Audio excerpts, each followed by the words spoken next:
नमस्कार साथियों, एससीटी एकेडमी पर आप सभी का स्वागत है। आज जो हम क्वेश्चन का डिस्कशन करेंगे वो करेंगे 7 जनवरी 2022।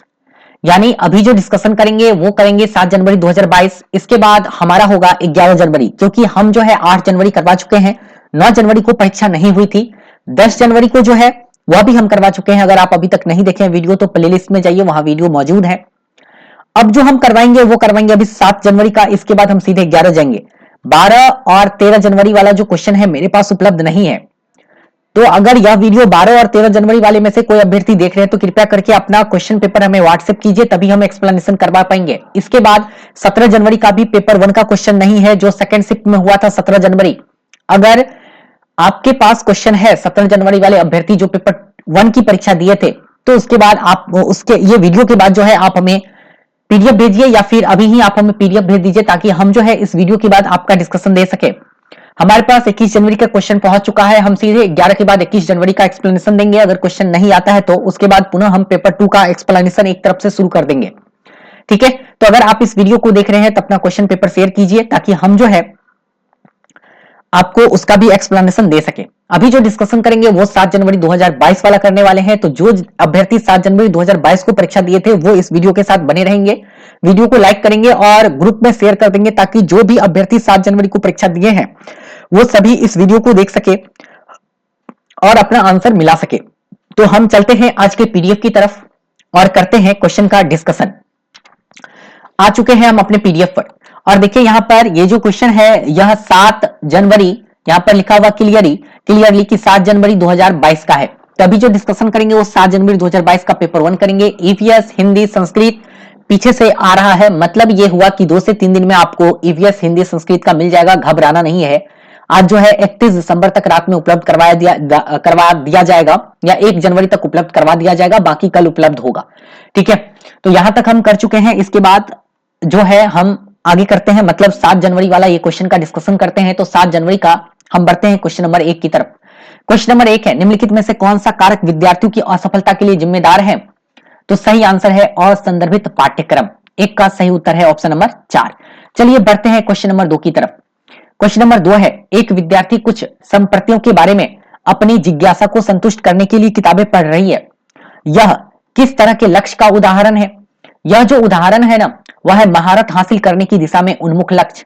हमने आपको अभी प्रेरणा और अधिगम वाले चैप्टर में इस थ्योरी को पढ़ाया था, जिसका नाम था गोल ओरिएंटेशन थ्योरी। वहीं से ये क्वेश्चन है। सही आंसर है ऑप्शन नंबर 4। क्वेश्चन नंबर 3 देखते हैं। क्वेश्चन नंबर 3 है, समूह में चर्चा करना और सकारात्मक शिक्षक छात्र संबंध किस कक्षा कक्ष की विशेषता है? तो ये जो विशेषता है वो है प्रगतिशील कक्षा कक्ष, यानी प्रगतिशील यानी प्रोग्रेसिव क्लासरूम का। सही आंसर है ऑप्शन नंबर 2। क्वेश्चन नंबर 4 है, कोहलबर्ग के किस चरण में व्यक्ति तर्क करते हैं कि सही कार्यवाही विवेक के स्वचुने हुए नैतिक सिद्धांतों द्वारा परिभाषित की जाती है? तो सही आंसर है 3, यूनिवर्सल प्रिंसिपल वाला, जिसको हिंदी में कहते हैं सार्वभौमिक नैतिक सिद्धांत अभिविन्यास। क्वेश्चन नंबर 5 है, प्रभावी अधिगम के लिए शिक्षार्थी की डाइस भागीदारी की आवश्यकता होती है? तो सही आंसर है सक्रिय भागीदारी की आवश्यकता होती है। ऑप्शन नंबर 3 इसका सही उत्तर है। क्वेश्चन नंबर 6 देखते हैं। क्वेश्चन नंबर 6 है, हावर्ड गार्डनर के अनुसार वह व्यक्ति जिसमें दूसरों के मनसाओं, भावनाओं और व्यवहारों को समझने व उनके संबंध बनाने की क्षमता होती है, उनमें कौन सी बुद्धि होगी? तो उसमें होगी अंतर्वैयक्तिक, जिसको इंग्लिश में हम लोग कहते हैं इंटरपर्सनल। बढ़ते हैं क्वेश्चन नंबर 7 की तरफ और देखते हैं क्वेश्चन नंबर 7। एक शिक्षिका को बच्चों के अपने आप से बात करने व्यक्तिगत वाक्य को क्या प्रतिक्रिया देनी चाहिए? अपने आप से जब बच्चा बात करता है तो इसे हम कहते हैं प्राइवेट स्पीच, और बात इसलिए करता है ताकि वो अपने कार्य को सही दिशा दे सके। तो सही आंसर है ऑप्शन नंबर 4, उसे प्रोत्साहित करना चाहिए, क्योंकि इससे स्वनियमन सुसाधित होता है। क्वेश्चन नंबर 8 देखते हैं। क्वेश्चन नंबर 8 है, एक बच्चा 11 महीने से चलना सीखता है, एक बच्चा 11 महीने में चलना सीखता है और दूसरा 15 महीने में, और कारण कह रहा है इसका व्यक्तियों में विकास भिन्न भिन्न दरों पर होता है। दोनों कथन सही है और आर ए की सही व्याख्या करता है। सही आंसर है ऑप्शन नंबर 4। बढ़ते हैं क्वेश्चन नंबर 9 की तरफ और देखते हैं क्वेश्चन नंबर 9। क्वेश्चन नंबर 9 है, अधिसंज्ञानात्मक कौशल यानी मेटाकॉग्निटिव स्किल के बारे में पूछ रहा है। तो इसका सही आंसर है चिंतन और अधिगम को नियमित करते हैं। सही आंसर है ऑप्शन नंबर 2। बढ़ते हैं क्वेश्चन नंबर 10 की तरफ। क्वेश्चन नंबर 10 है, लड़कों को उपहार में खेलने के लिए अक्सर कार और यांत्रिक ब्लॉक, लड़कियों को गुड़िया व चित्रकारी के संसाधन दिए जाते हैं। यह अनुपयुक्त प्रथा क्या दर्शाती है? यह जो प्रथा है ना, यह दर्शाती है जेंडर पक्षपात का। सही आंसर है 10 का ऑप्शन नंबर 2। क्वेश्चन नंबर 11 है, जनजातीय समुदायों के विद्यार्थियों के सफल समावेशन के लिए एक शिक्षिका को निम्न में से किससे बचना चाहिए? बचना बोल रहा है, बचेगा किससे? तो वह बचेगी उन संपत्तियों को पढ़ाना जो उनके जीवन के लिए पूरी तरह अप्रासंगिक है। तो इससे बचना चाहिए, इसलिए इसका सही आंसर है। तो 11 का सही आंसर है ऑप्शन नंबर 2। क्वेश्चन नंबर आते हैं 12 की तरफ। क्वेश्चन नंबर 12 है, जब बच्चे स्कूल में प्रवेश करते हैं, तो इसका मतलब क्या है? स्कूल में प्रवेश करते हैं तो यहां पर होना चाहिए उन्हें अपनी मातृभाषा में बोलने की अनुमति दी जानी चाहिए, क्योंकि अभिव्यक्ति महत्वपूर्ण है। तो सही आंसर है 12 का, ठीक है, ऑप्शन नंबर 1। इसके बाद आते हैं 13 नंबर में। 13 नंबर है, समावेशी शिक्षा के लिए निम्न में से कौन सा कारक सहायक है? तो कौन सा कारक इसमें से सहायक होगा? वो होगा लचीला पाठ्यक्रम और अनम्य स्कूल कैलेंडर। सही आंसर है 13 का ऑप्शन नंबर 4। क्वेश्चन नंबर 14 देख रहे हैं। क्वेश्चन नंबर 14 कह रहा है, यहाँ पर अभिकथन दिया हुआ है, शिक्षकों को निर्णय लेने में विद्यार्थियों को शामिल करना और कक्षा में सक्रिय भागीदारी को प्रोत्साहित करना चाहिए। एकदम सही है। और उसके बाद लिखा है, अधिगम शिक्षक द्वारा विद्यार्थी को सीधे स्थानांतरित किया जाता है। तो दूसरा कथन गलत है, सही है ए, और आर जो है वो गलत है। सही आंसर है ऑप्शन नंबर 1। बढ़ते हैं क्वेश्चन नंबर 15 की तरफ और देखते हैं क्वेश्चन नंबर 15। क्वेश्चन नंबर 15 कह रहा है, निम्नलिखित में से कौन सी प्राथमिक समाजीकरण की एक संस्था है? प्राथमिक समाजीकरण की संस्था होगा वह हमारा कौन सा होगा? परिवार। सही आंसर है ऑप्शन नंबर 3। बढ़ते हैं क्वेश्चन नंबर 16 की तरफ और देखते हैं क्वेश्चन नंबर 16। क्वेश्चन नंबर 16 है, यहाँ पर विकास निम्न में से किस पर निर्भर करता है? तो विकास जो है हमारा आनुवांशिक बनावट और भौतिक वातावरण, सामाजिक सांस्कृतिक कारक, ये तो नहीं है। सही आंसर है हमारा 1 और 2, और 1 और 2 है ऑप्शन नंबर 2 में। तो सही उत्तर होगा 16 का ऑप्शन नंबर 2, ठीक है। वैसे देखा जाए तो सामाजिक सांस्कृतिक कारक भी इसका आंसर होगा। आनुवांशिक बनावट तो हमारा विकास करता ही है, भौतिक वातावरण भी करता है, लेकिन सामाजिक सांस्कृतिक कारक भी तो हमारा भौतिक ही वातावरण के अंतर्गत आएगा। तो 1, 2 और 3 तीनों हमारा सही है, और तीनों जब सही होता है तो ऑप्शन नंबर 1 इस तरह से हमारा सही उत्तर हो जाता है। ऑप्शन नंबर 1 तीनों सही है, एकदम 100% है, तीनों सही होगा, ठीक है बेटा। चलते हैं 17 नंबर क्वेश्चन की तरफ और देखते हैं क्वेश्चन नंबर 17। निम्नलिखित में से कौन सा विकल्प दी गई दिव्यांगता और संबंधित विद्यार्थियों के समावेशन हेतु यथोचित संयोजन रणनीति का सही युग्म है? पठन वैकल्य जो है जटिल गणना पर नहीं होता है, यह बात तो गलत लिखा हुआ है। वाक बाधिता मूल्यांकन के केवल मौखिक रूप को स्वीकार करे, गलत है। स्वलीनता जितना हो सके एक ही समय सारणी दिनचर्या, और यहां पर है ये बात तो ठीक है। ध्यान न्यूनता अति क्रियाशीलता विकार, लंबी अवधि के लिए फिल्में दिखाएं, यह बात तो गलत है। सही आंसर कौन सा हो गया? सही आंसर हो गया आपका ऑप्शन नंबर 4। मतलब ऑप्शन 4 में ये कह रहा है कि ध्यान न्यूनता अति क्रियाशील विकार एडीएचडी वाला है तो लंबी अवधि के लिए फिल्म दिखाए, और 2 में है स्वलीनता जितना हो सके एक ही समय सारणी और दिनचर्या। वैसे देखा जाए तो 3 और 4 दोनों गलत है, क्योंकि लंबी अवधि के लिए फिल्म दिखाएंगे इसका ध्यान बहुत कम अवधि के लिए जो है लगता है, लेकिन अगर इंग्लिश वर्जन रहता तो थोड़ा और ज्यादा क्लियर हो पाता। लेकिन इस दोनों में से एक बेस्ट ऑप्शन को तो चुनना ही पड़ेगा, स्वलीनता और ध्यान न्यूनता अति क्रियाशील विकार। अति क्रियाशील विकार में क्या होता है कि बच्चे मतलब ज्यादा देर तक टिक कर नहीं बैठ पाते हैं। जब उसको पढ़ाएंगे ना तो वो चीटी का लाइन देखने लगेगा, वो छिपकली को देखने लगेगा, वो पेपर को रोल करके किसी के ऊपर फेंकेगा। आप उसको पढ़ाइएगा, उसका जो अटेंशन स्पेन होता है ना वो एकदम बहुत कम समय के लिए होता है। तो ऐसे बच्चे को अगर लंबी अवधि के लिए फिल्म दिखाया, अगर इसका इंग्लिश वर्जन रहता तो ज्यादा बेटर समझ पाते। वैसे 3 में लिखा है स्वलीनता, स्वलीनता भी एक तरह का बच्चे में जो है दिव्यांगता ही है, अधिगम अक्षमता ही है। जितना हो सके एक ही समय सारणी और दिनचर्या का पालन कराएंगे। तो मेरे हिसाब से ज्यादा नेगेटिव आंसर ऑप्शन नंबर 3 को जाता है, इसलिए हम ऑप्शन 3 ही यहाँ पर लेकर चलेंगे। वैसे इसका इंग्लिश वर्जन अगर किसी के पास होगा तो एक बार इसका स्क्रीनशॉट हमारे साथ शेयर करेंगे, ताकि हम जो है एक बार और क्लियर हो सके। बढ़ते हैं क्वेश्चन नंबर 18 की तरफ और देखते हैं क्वेश्चन नंबर 18। क्वेश्चन नंबर 18 कह रहा है यहाँ पर कि निम्नलिखित में से कौन किसी व्यक्ति के हाथ से आंख के तालमेल, संतुलन और शारीरिक निपुणता की क्षमता को प्रभावित करता है? तो इसको हम लोग डिस्प्रैक्सिया कहते हैं, और डिस्प्रैक्सिया को हिंदी में हम लोग कहते हैं गति समन्वय वैकल्य। सही आंसर है ऑप्शन नंबर 3। क्वेश्चन नंबर 19 देखते हैं। एक 5 साल की बच्ची यह तर्क करने में विफल रहती है कि जब पानी को एक लंबे और संकीर्ण गिलास में पानी को एक लंबे और संकीर्ण गिलास से एक चौड़े बर्तन में स्थानांतरित किया जाता है तो पानी की मात्रा समान रहती है। देखो यहां पर बच्चा ये बात तो क्लियर समझ गया ना कि अगर लंबा गिलास हो या चौड़ा गिलास हो या पतला गिलास हो, अगर वही पानी को किसी में डालेंगे तो पानी समान रहेगा। इसका मतलब क्या हुआ? इसका मतलब यह हुआ कि बच्चा जो है अपने लक्ष्य निर्देशित व्यवहार नहीं करती, ये तो गलत है। वह प्रतिवर्ती सोच नहीं रखती है, प्रतिवर्ती सोच नहीं रखती है। तो सही आंसर होगा 19 का ऑप्शन नंबर कौन सा? 3। आते क्वेश्चन नंबर 20 की तरफ। क्वेश्चन नंबर 20 है अधिगम और सूचना प्रसंस्करण एवं संवेगों और प्रवृत्ति का संबंध किस प्रकार से है? अगर देखा जाए तो यहां पर जो इसका आंसर होगा वह होगा अधिगम और सूचना प्रसंस्करण संवेगों को काफी हद तक प्रभावित करते हैं। तो सही आंसर है यहां पर ऑप्शन नंबर कौन सा? 4। आते हैं क्वेश्चन नंबर हम 21 की तरफ। क्वेश्चन नंबर 21 देखिए क्या है। क्वेश्चन नंबर 21 है निम्नलिखित में से कौन सा कथन कक्षा में सवाल पूछने के संदर्भ में सही नहीं है? नहीं है वाला इसमें खोजना है। तो नहीं होगा वो होगा ऑप्शन नंबर 1, विद्यार्थियों से प्रश्न के उत्तर पूछने का मुख्य उद्देश्य उनका परीक्षण करना है। यही बात गलत लिखी हुई है, इसलिए ये इसका कौन सा है? सही उत्तर है। बढ़ते हैं अगले क्वेश्चन की तरफ। क्वेश्चन नंबर 22, उन विद्यार्थियों के सफल समावेशन के लिए जिन्हें दृष्टि बाधिता है एक शिक्षिका को क्या करना चाहिए? मतलब देख नहीं सकता है ये बच्चा, तो क्या करना है बताइए।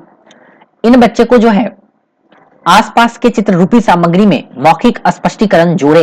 सही आंसर है ऑप्शन नंबर 1। बढ़ते क्वेश्चन नंबर 23 की तरफ।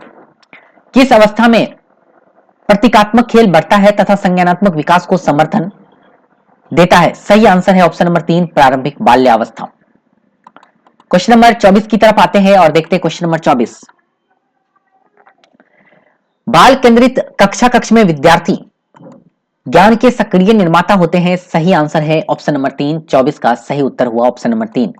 25 देखते हैं, विद्यार्थी निम्न में से किसे नए ज्ञान के निर्माण का आधार मानते हैं? तो यहां पर किसे मानेगा?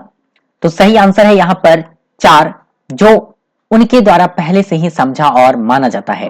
25 का सही आंसर है ऑप्शन नंबर 4।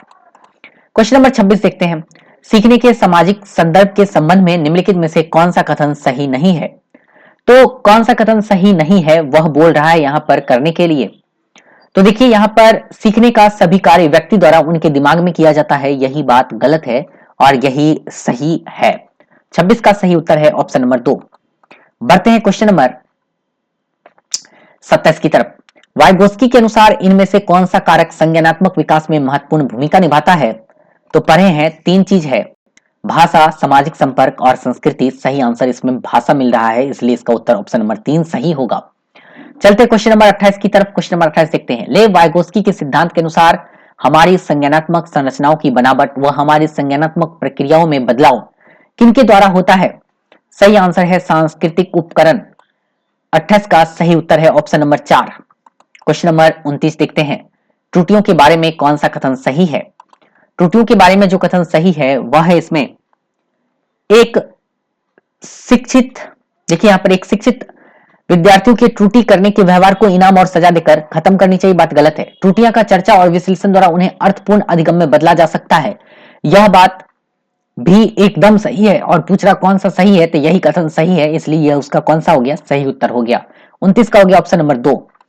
चलिए क्वेश्चन नंबर 30 देखते हैं। क्वेश्चन नंबर 30 है, राष्ट्रीय शिक्षा नीति 2020 का केंद्र बिंदु क्या है? तो केंद्र बिंदु इसका है बहुविषयक और समग्र शिक्षा, और इसका सही आंसर है ऑप्शन नंबर 4। अभी जिस अभ्यर्थी का हम क्वेश्चन पेपर कर रहे हैं ना, इसमें मैक्सिमम मतलब लगभग मुझे लग रहा है 28 या 29 आंसर इसका सही हुआ। काफी अच्छा मतलब एग्जाम गया है इसका। वैसे अगर वो अभ्यर्थी हमारा वीडियो देख रहे हैं तो कृपया एक बार कमेंट करके हमें बताएंगे कि आपका कितना आया है ना। और बाकी अभ्यर्थी जो भी इसका वीडियो देख रहे हैं ना, वो सभी कमेंट करके हमें बताइए कि आप सीडीपी में 30 में कितना अंक लाए हैं। फिर हम चलते हैं गणित की तरफ। 5 सेकंड का टाइम लेंगे हम गणित की तरफ बढ़ने के लिए, ठीक है। जल्दी से कमेंट कीजिए तब तक, फिर बढ़ते हैं गणित में। हो गया कमेंट? चलिए आते हैं गणित के पहले सवाल की तरफ। अभी जो हम डिस्कशन कर रहे हैं वो कर रहे हैं साहित्य। अभी जो हम डिस्कशन कर रहे हैं वो कर रहे हैं 7 जनवरी 2022 का। इसके बाद हम करेंगे 11 जनवरी वाला, क्योंकि इससे पहले जो भी था 8 जनवरी 10 जनवरी वो हम कर चुके हैं। अगर आप वीडियो नहीं देखे हैं तो जाकर देखिए। देख रहे हैं क्वेश्चन नंबर 1, करते हैं क्वेश्चन नंबर 1, आते हैं गणित के क्वेश्चन नंबर 1 की तरफ और देखते हैं गणित का क्वेश्चन नंबर 1 क्या कह रहा है। देखिए यहाँ पर दीनू अपना मसालों का कारोबार शुरू करता है। वह 10 केजी हल्दी पाउडर, ठीक है, 8 केजी लाल मिर्च पाउडर, 15 केजी धनिया पाउडर खरीदता है। वह प्रत्येक मसालों के 20-20 ग्राम के छोटे पैकेट बनाता है। उसे बेचने के लिए मसालों के कितने छोटे पैकेट तैयार किए? अब देखिए 20-20 ग्राम का कर रहा है ना, आसान है। चलिए यहां से बनाते हैं, हम सवालों को हल करते हैं। 10 केजी है, कितना है 10 केजी, 10 केजी को ग्राम में बनाएंगे कितना होगा 10,000 ग्राम, और इस पे 20 ग्राम का पैकेट बनाया। अब आप बताइए 20 ग्राम का पैकेट बनाएंगे और इसको हम डिवाइड करेंगे तो कितना पैकेट बनेगा, 500 पैकेट बनेगा ना। हल्दी का पैकेट 500 हो गया। अब यहां पर है 8,000 ग्राम लाल मिर्च पाउडर, है ना। अब ये लाल मिर्च पाउडर जो है 8,000 ग्राम है। अब इसका भी जो है 20-20 ग्राम का पैकेट बनाया जा रहा है, तो कितने पैकेट बनेंगे 400 पैकेट। और यहां पर जो 15 केजी धनिया पाउडर है, तो 15,000 ग्राम जो है वो आपका क्या हो गया, 15,000 ग्राम धनिया का पाउडर हो गया। और 15,000 को जब 20-20 ग्राम का पैकेट बनाएंगे तो हमारे पास आएगा 750 पैकेट। कितना पैकेट तैयार किया 0.5, ठीक है। और यहां पर कितना 1650 पैकेट तैयार किया, और 1650 ऑप्शन नंबर 1 में सही उत्तर है ऑप्शन नंबर 1। बढ़ते क्वेश्चन नंबर 2 की तरफ। दो समद्विबाहु त्रिभुजों एबीसी और पीक्यूआर, दो त्रिभुज है, एबीसी है एक पीक्यूआर है, के परिमाप 15 और 30 सेमी है। उनके अंतःकोणों के बारे में निम्नलिखित में से कौन सा कथन सही है? देखिए समद्विबाहु त्रिभुज है, इक्विलैटरल ट्रायंगल है, तो इसमें क्या होगा आपको पता होगा कि यहां पर जो भी इक्विलैटरल ट्रायंगल हो, चाहे इक्विलैटरल ट्रायंगल बड़ा हो या छोटा हो, उसके अंतःकोण जो है ना सब में बराबर होते हैं, 60-60 डिग्री का ही होता है। तो दोनों का अंतःकोण क्या होगा, बराबर होगा। और दोनों का अंतःकोण बराबर होगा तो वो है आंसर नंबर 4 में, तो सही आंसर हो गया 2 का ऑप्शन नंबर कौन सा 4। चलिए परिमाप से कोई मतलब नहीं है, बस समद्विबाहु त्रिभुज है, बस कंफ्यूज करने के लिए आपको यहां पर ये सब लिख दिया है, ठीक है। कितना बड़ा भी बना लीजिए, पूरा बना लीजिए ना, यहां से यहां तक हम पूरा बना देते हैं, यहां से यहां तक बना देते हैं, तीनों भुजा सिर्फ बराबर रखना है, काम खत्म है। चलिए बना दिए, फिर भी इसका ये कोण ये कोण ये कोण सब बराबर होगा आपस में, ठीक है। चलिए बढ़ते हैं क्वेश्चन नंबर 3 की तरफ। क्वेश्चन नंबर 3 है, रेखा कागज मोड़कर घन बनाना सीखती है। वह 10 सेमी भुजा वाले 12 घन बनाती है। अब उसे सभी घनों को रखने के लिए एक बड़ा डब्बा चाहिए। इस बड़े डब्बे का आयतन कितना होगा? देखिए बड़ा डब्बा चाहिए और बड़े घन का आयतन निकालना है। 12 घन बनाती है, एक घन का 10 है, तो एक घन का जो आएगा हमारे पास क्या आयतन, वो आएगा कितना 1000, क्योंकि आयतन होता है भुजा क्यूब, और 12 है तो 12 को 1000 से गुना कर देंगे तो 12,000 क्यूब, और वो है ऑप्शन नंबर 3 में। सही आंसर है 3 का ऑप्शन नंबर 3। क्वेश्चन नंबर 4 है, निम्नलिखित में से कौन सी एक गणितीय प्रक्रिया नहीं है? तो रटकर याद करना नहीं है। सही आंसर है 4 का ऑप्शन नंबर 4। क्वेश्चन नंबर 5 देखते हैं, देख रहे हैं 5 क्रमागत प्राकृत संख्या का औसत 15 है, पहली और अंतिम संख्या का योग क्या है? 5 क्रमागत प्राकृत संख्या का योग औसत है, योग नहीं है, 5 क्रमागत प्राकृत संख्या का औसत डायरेक्ट लिखा हुआ है कितना 15 है, तो हम एक ले लेते हैं x, एक कितना x+1, दूसरा x+2, फिर x+3, और फिर कितना x+4, 5 हो गया। देखिए 1 2 3 4 5 हो चुका है, 5 है तो यहाँ 5 होगा, इधर आके गुना हो जाएगा, ये कितना हो जाएगा 75, 15 गुने 5 हम डायरेक्ट बना रहे हैं, 1 2 3 4 यहाँ पर हो गया 5x, और यहाँ पर 2 1 3 3 3 6 6 4 कितना 10, 10 बराबर कितना होगा 75, और इसको हल करेंगे तो 65 को हम भाग देंगे 5 से तो हमारे पास आएगा छोटी संख्या कितना 13, ये होगा 13, और अंतिम वाला कितना होगा 13 में 4 जोड़ेंगे तो 17, दोनों को ऐड करेंगे तो कितना आ गया 30, 30 किसमें है ऑप्शन नंबर 1 में। सही आंसर ऑप्शन नंबर 1। चलिए बढ़ते हैं क्वेश्चन नंबर 6 की तरफ। क्वेश्चन नंबर 6 है, निम्नलिखित में से कौन सा अभ्यास सर्वाधिक उपयुक्त तरह से स्पष्ट दिखाता है कि आपके छात्रों ने अज्ञात राशियों का अनुमान लगाने का कौशल विकसित कर लिया है?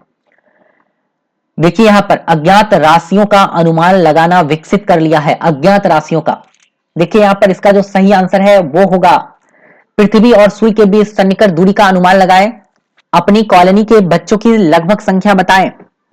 ये इसका सही आंसर है। सही आंसर है ऑप्शन नंबर 1। 6 का सही उत्तर है ऑप्शन नंबर 1। बढ़ते हैं क्वेश्चन नंबर 1 मिनट 6 में है, अज्ञात राशियों का अनुमान लगाने का कौशल विकसित कर लिया है। तो इसका ज्यादा सटीक आंसर मेरे हिसाब से 4 लग रहा है। मनोगत दो संख्याओं को जोड़े और सन्निकट उत्तर दे। ये ज्यादा सही है, क्योंकि अगर सन्निकट उत्तर दे रहा है तो इससे हमें पता लग जाएगा कि सन्निकट मान उसे निकालने आ रहा है या नहीं आ रहा है ना। और सन्निकट मान अगर निकाल लिया तो इसका मतलब क्या हुआ कि वह अनुमान लगाने की, यहां पर बोल रहा अज्ञात राशियों का अनुमान लगाने, तो अज्ञात राशि का अनुमान लगाने के लिए हमें यही करना ज्यादा उचित होगा।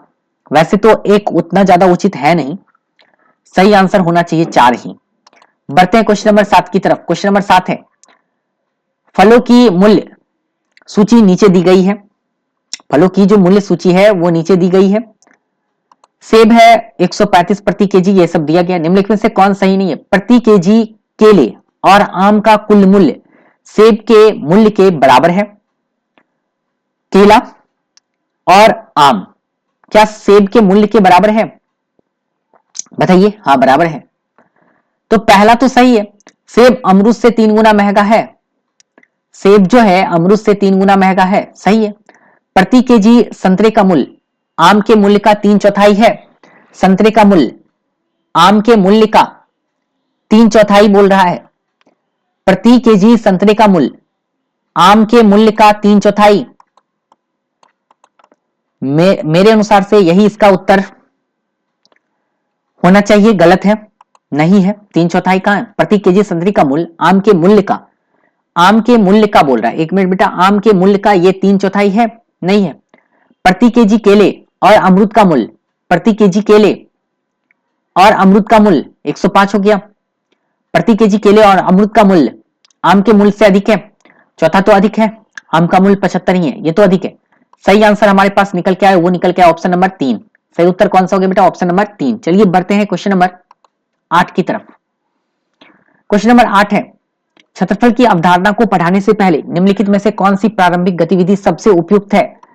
प्रारंभिक गतिविधि कराना कौन सा उपयुक्त होगा क्षेत्रफल की अवधारणा पढ़ाने से पहले के लिए? देखिए यहां पर सही आंसर होगा छात्रों को द्विविम आकार को छोटे समान टुकड़ों में विभाजित करने के लिए कहना। सही आंसर होना चाहिए ऑप्शन नंबर कौन सा? 1। क्वेश्चन नंबर 9 देखते हैं, राष्ट्रीय पाठ्यचर्या की रूपरेखा 2005 के अनुसार है गणित शिक्षण का संकीर्ण उद्देश्य संख्या संबंधी कौशल विकसित करना और उच्चतर उद्देश्य समस्या समाधान कौशल विकसित करना है। सही आंसर है ऑप्शन नंबर 3। आते हैं क्वेश्चन नंबर 10 की तरफ और देखते हैं क्वेश्चन नंबर 10। क्वेश्चन नंबर 10 देखिए क्या है, आधा आधा होते जा रहा है, इसका आधा, फिर इसका आधा, फिर इसका आधा। अब जो है इसका आधा हो जाएगा तो इसका आधा 1/8 होगा। सही आंसर ऑप्शन नंबर कौन सा? 3। बढ़ते हैं क्वेश्चन नंबर 11 की तरफ। विद्यालय स्तर पर गणित में शिक्षार्थी की विफलता का एक मुख्य कारण है कि हमारी आकलन प्रक्रिया पुनः स्मरण पर आधारित प्रश्नों की तुलना में समस्या समाधान पर बल देती है। एकदम सही आंसर है। बाकी ये गलत है, ये भी गलत है, और यहां पर लिखा हुआ है ये भी गलत है। सही आंसर है 11 का ऑप्शन नंबर 1। क्वेश्चन नंबर 12 है, विशाल एक बार खाना खाने में 30 ml तेल का प्रयोग करता है। बनाने वाला सवाल है लग रहा है। हाँ, वह एक दिन में 3 बार खाता है, एक दिन में 3 बार खाना पकाता है। यदि वह 4.5 महीने पकाता है तो वह कितना तेल प्रयोग किया? अब एक दिन में देखिए, एक महीने में वो 30 मानना है, यहां पर 30 ml तेल का प्रयोग करता है एक बार, और एक दिन में 3 बार बनाया खाना, इसका मतलब एक दिन में कितना? 90 ml तेल का उपयोग कर रहा है यह। और 4 महीने नहीं, 4.5 महीने खाना बनाता है, इसका मतलब 4 महीने में कितना दिन? 120 दिन नहीं होगा, 120 दिन, और 120 करेंगे तो हमारे पास कितना आएगा? इतना 10800 ml इतना तेल उसने खर्च किया। इसके बाद 15 दिन तो और है ना, 90 और 15, चूंकि 15 दिन वह 90 ml और यूज करता है, तो कितना आया? 1 3 5 0 जोड़ेंगे तो 0, फिर 5, फिर 1, फिर 2 और यहां पर कितना होगा, 1 होगा। तो सही आंसर जो आया वो आया 12,150 और इसको कन्वर्ट कर देंगे हम लीटर और मिलीलीटर में तो आंसर निकल के आएगा ऑप्शन नंबर 3, 12 लीटर 150 मिलीलीटर। बढ़ते हैं क्वेश्चन नंबर 13 की तरफ। 25 मिलियन को भारतीय संख्या प्रणाली में लिखा जाता है। 25 मिलियन की बात हो रही है। देखिए यहां पर इकाई, दहाई, सैकड़ा, हजार, 10,000, उसके बाद कितना 100,000, फिर मिलियन, फिर 10 मिलियन। अगर हम यहां पर ऐसे लिखते हैं तो आप इसे क्या पढ़ेंगे, इकाई, दहाई, सैकड़ा, हजार, 10,000, 100,000, मिलियन, 10 मिलियन। इसका मतलब क्या हुआ, ये 25 मिलियन है और 25 मिलियन किसके बराबर है, इकाई, दहाई, सैकड़ा, हजार, 10,000, लाख, 10 लाख, करोड़, है ना। तो किसके बराबर हो गया, तो ये हो गया आपका 2 करोड़ 50 लाख के बराबर। और 2 करोड़ 50 लाख इसमें कौन सा है, वो है ऑप्शन नंबर 2। सही आंसर है कौन सा, ऑप्शन नंबर 2। हो गया ना क्लियर। 25 मिलियन है, ठीक है। 1 मिलियन 10 लाख के बराबर होता है, 25 मिलियन है यहां पर तो 250 लाख के बराबर होगा ना। चलिए आगे बढ़ते हैं क्वेश्चन नंबर 14 की तरफ। निम्नलिखित में से किसका नाम ज्यामिति विकास के एक मॉडल से जुड़ा है जो बच्चों की ज्यामिति तर्क के स्तरों का वर्णन करता है। वैन हीले साहब है ये, ठीक है, पियरे वैन हीले। सही आंसर है ऑप्शन नंबर 3। क्वेश्चन नंबर देखते हैं 15। निम्नलिखित में से संख्याओं में सबसे बड़ी और सबसे छोटी संख्या का अंतर बोल रहा है। अब सबसे बड़ी संख्या यहां पर देखिए कौन सा है, सबसे बड़ी है 1101, ये सबसे बड़ी। और सबसे छोटी कौन सा है, ये है।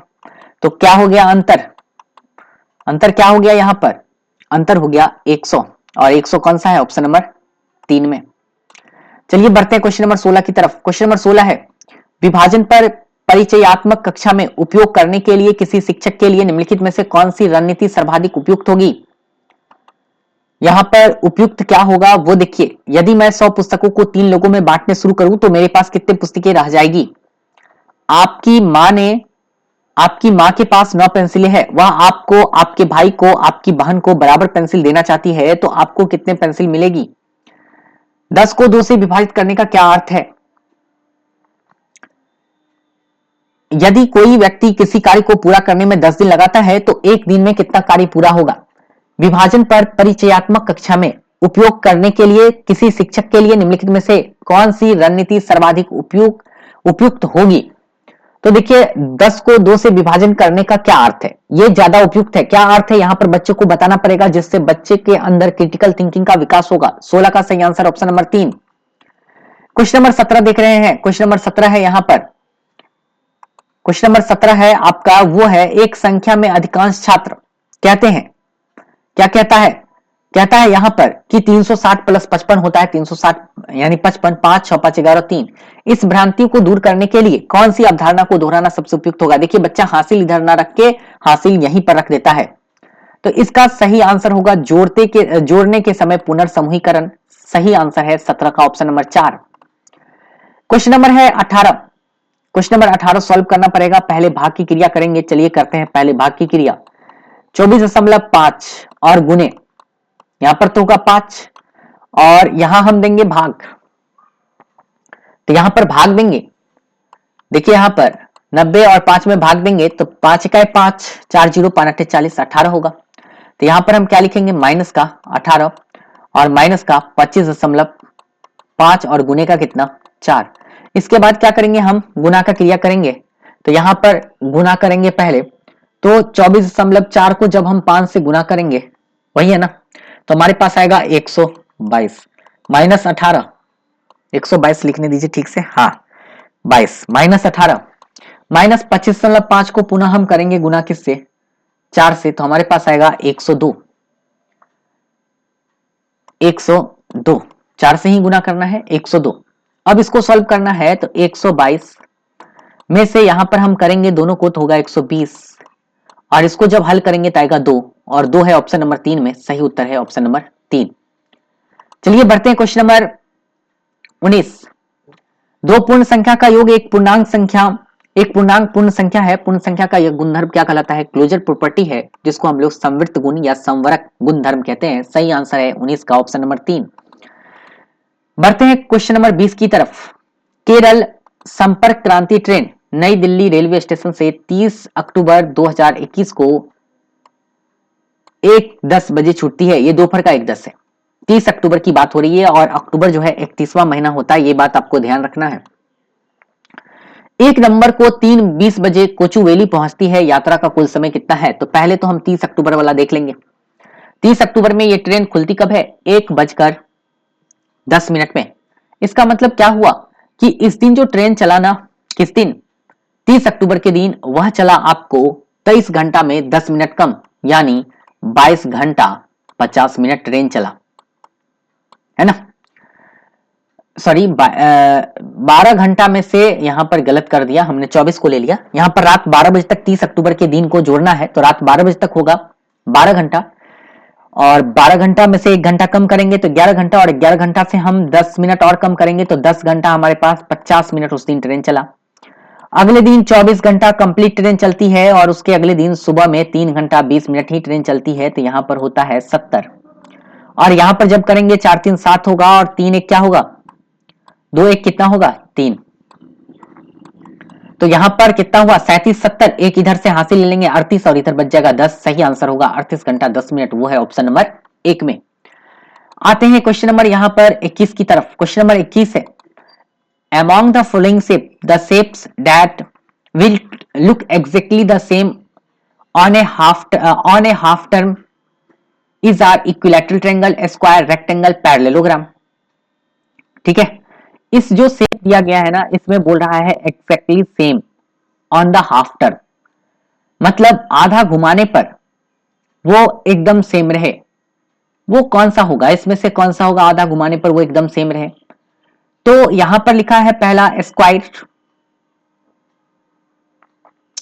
देखिए यहां पर स्क्वायर तो रहेगा ही, स्क्वायर को अगर घुमाएंगे तो रहेगा, लेकिन रेक्टेंगल को अगर आधा घुमाएंगे ना तो ये वैसे सेम नहीं रहेगा, है ना, वो वैसा सेम नहीं रहेगा। तो इसका जो सही आंसर है वो ओनली स्क्वायर ही होगा और आंसर होगा ऑप्शन नंबर 4। बढ़ते हैं क्वेश्चन नंबर 22 की तरफ। क्वेश्चन नंबर 22 है, कौन सा कथन गलत है? इसमें गलत कथन है, दो गणितीय समस्याओं के समाधान पर पहुंचने के लिए सिर्फ एक ही तरीका होता है, यही कथन गलत है, इसलिए 22 का सही आंसर है ऑप्शन नंबर 2। आते हैं क्वेश्चन नंबर 23 की तरफ। क्वेश्चन नंबर 23 कह रहा है, श्री राजू अपने कक्षा 3 के छात्रों में संख्यात्मक समझ विकसित करना चाहते हैं, इसके लिए निम्नलिखित में से कौन सा क्रियाकलाप सबसे सहायक होगा? तो देखिए यहां पर सहायक जो होगा वह होगा, इसमें छात्रों को एक एक सीढ़ी गिनते हुए चढ़ने को कहे, छात्रों को बिल्डिंग ब्लॉक देकर सैकड़ा, दहाई और इकाई के रूप में एक संख्या बनाने को कहें। यह सबसे ज्यादा सही आंसर होगा, है ना। बिल्डिंग ब्लॉक देकर सैकड़ा, दहाई और इकाई के रूप में एक संख्या बनाने के लिए कहेंगे तो यह ज्यादा सटीक होगा, सही आंसर होगा ऑप्शन नंबर 4।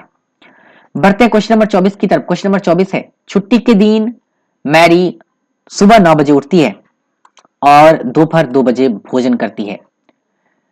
उसकी घड़ी की सुइयां द्वारा उपरोक्त दोनों समय पर बनाए गए कोण क्रमशः, कोण जो होगा वो कौन कौन सा कोण होगा? क्रमशः कोण निम्नलिखित में से है। तो पहला, जब ये 9 बजे है ना, 9 बजे उठ रही है, आप ध्यान दीजिए 9 बजे की बात हो रही है तो 90 डिग्री का कोण बनता है, ये तो पता होगा। तो पहला तो समकोण है, और 2 बजे भोजन करती है। चलिए एक घड़ी और बना लेते हैं, इसी में बना लेते हैं। 2 बजे काटा, 2 बज गया, और 2 बजे क्या कर रही है? भोजन कर रही है, तो यहां पर ये वाला कोण कौन सा होगा? न्यून कोण होगा ना। तो इसका मतलब क्या हुआ? पहला समकोण और दूसरा न्यून कोण। सही आंसर ऑप्शन नंबर किसमें? 2 में। बढ़ते क्वेश्चन नंबर 25 की तरफ। क्वेश्चन नंबर 25 है, एनसीईआरटी के अनुसार कक्षा 3 के विद्यार्थियों के लिए निम्नलिखित में से कौन से अधिगम प्रतिफल अपेक्षित नहीं है? नहीं है, देखिए यहां पर वो होना चाहिए, मेरे अनुसार से इसका answer A D G, dice में अगले अक्षरों की पहचाने। तो सही आंसर होना चाहिए, सिद्ध कीजिए 1/2 2/6 के समान है, ये तो ठीक है, लेकिन ये नहीं होना चाहिए मेरे हिसाब से। तो सही आंसर है ऑप्शन नंबर कौन सा? 4। बढ़ते हैं क्वेश्चन नंबर 26 की तरफ। क्वेश्चन नंबर 26 है, 26 बोल रहा है इस सब के योग में, किसमें? 90090 90099 90099 जब इसको योग में बोल रहा है कि क्या घटाए, जब इसको जोड़ेंगे तो आपके पास आएगा 2 7 1 1 7 9। क्या घटाएंगे कि परिणाम जो है हमारे पास निकल के आएगा वो आएगा इतना। तो क्या घटाएंगे, इतने के योग में से कितना घटाएं, 90090 90990 और 90099 के योग में से हम क्या घटाएं ताकि हमारा जो परिणाम है वह इतना आ जाए। ठीक है, तो इसमें जब आप इसको घटाएंगे ना, यहां पर 2 5 फिर 0 0 0 0, तो आपके पास जो उत्तर निकल के आएगा वो आएगा 2 1 1, यहां पर जो आएगा 2 1 1 7 9। ठीक है, और 2 1 1 7 9 जो है 2 1 1 7 9 किसी ऑप्शन में नहीं है, तो इसके लिए जो है आपको बोनस अंक दिया जाएगा, है ना। किसी में जब नहीं है तो बोनस अंक मिलेगा ही आपको। 900 90 90 990 90099। जी हाँ, इसके लिए जो है आपको बोनस अंक ही मिलेगा, क्योंकि यहां पर जो है आपका कहीं ना कहीं ये प्रश्न गलत है। तो हम बढ़ते हैं अगले क्वेश्चन की तरफ। ठीक है, आते हैं क्वेश्चन नंबर 27। क्वेश्चन नंबर 27 है, निम्नलिखित में से कौन सा गणित में न्यून उपलब्धि के प्रति योगदान देने वाले कारक नहीं हो सकता है। तो यहां पर लैंगिक भेदभाव, ये इसका सही आंसर है। 27 का है ऑप्शन नंबर 1। चलिए बढ़ते हैं क्वेश्चन नंबर 28 की तरफ। क्वेश्चन नंबर 28 है, श्री जावेद गुणजों की अवधारणा कक्षा में प्रारंभ कर रहे हैं। उन्होंने 3 शिक्षण विधियों की योजना बनाई। श्यामपट्ट पर 2 की गुणज लिखिए और उन्हें वास्तविक जीवन के उदाहरण से जोड़िए। स्पष्ट करें कि किसी संख्या अंक के संप्लव गिनती यानी स्कीप काउंटिंग से गुणज बनते हैं। 2 रुपए के अनेक सिक्कों ले और 1 सिक्के 2 सिक्के 3 सिक्के आदि की ढेर बनाए। इसको सही क्रम में लगाना है, तो सही क्रम में पहले तो होगा 3, फिर होगा 1, फिर होगा 2। सही आंसर है ऑप्शन नंबर 4 28 का। चलिए बढ़ते हैं क्वेश्चन नंबर 29 की तरफ और देखते हैं क्वेश्चन नंबर 29। क्वेश्चन नंबर 29 है, गणित कक्षा में डायस पर बल देना चाहिए। तो इसका सही आंसर है गणितीय तर्क एवं प्रक्रियाएं। 29 का ऑप्शन नंबर 4 है। आते हैं क्वेश्चन नंबर 30 की तरफ और देखते हैं क्वेश्चन नंबर 30। देखिए क्वेश्चन नंबर 30 जो है बनाने वाला क्वेश्चन है, इसको थोड़ा सा हम नीचे कर लेते हैं। हाँ ठीक है, 1 मिनट, ऑप्शन भी दिखे ना। चलिए आगे, यह चार्ट एक स्कूल के 5 शिक्षकों की लंबाई और भार दर्शाता है। ठीक है, राधिका है, अमन है, विनीत है, कविता है, रोहिणी है। इसकी लंबाई है, इसका भार है। निम्नलिखित में से कौन सा कथन सही है। रोहिणी की लंबाई कविता की लंबाई से 6 इंच कम है। ये रोहिणी है और ये कविता है। रोहिणी की जो लंबाई है, क्या कविता की लंबाई से 6 इंच कम है? नहीं, ऐसा है नहीं, कम है। देखिए यहां पर रोहिणी 4 फुट 10 इंच की है और कविता 5 फुट 2 इंच की है, तो इधर 2 इंच और इधर 2 इंच, 4 इंच ही ना कम है, तो पहला तो गलत है। रोहिणी का भार कविता के भार का 3/4 है।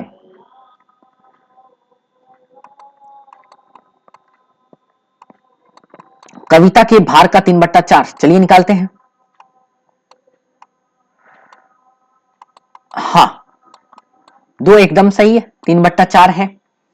रोहिणी का भार कविता के भार का 3/4 है। डायरेक्ट मिल गया ऑप्शन नंबर 2, बाकी में तो मेहनत करना भी नहीं है। ठीक है, वैसे और भी मिला लेते हैं। चलिए आइए एक बार थोड़ा सा नीचे आते हैं, देख लेते हैं। हाँ, विनीत सबसे लंबा है परंतु उसका भार अमन से कम है। विनीत सबसे लंबा तो है, लेकिन बोल रहा उसका भार अमन से कम है। अमन से कम है, नहीं, ये बात तो गलत है। राधिका और विनीत के भारों का योग, राधिका और विनीत के भारों का योग, यहां पर देखिए राधिका और विनीत है, इसके भारों का योग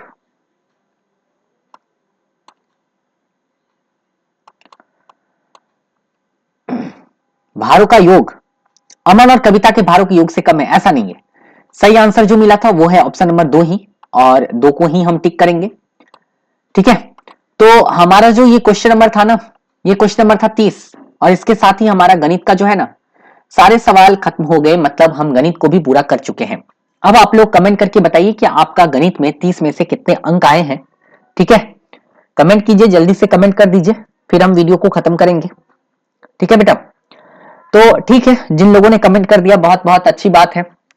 तो आज का वीडियो हम यहीं पर खत्म करते हैं।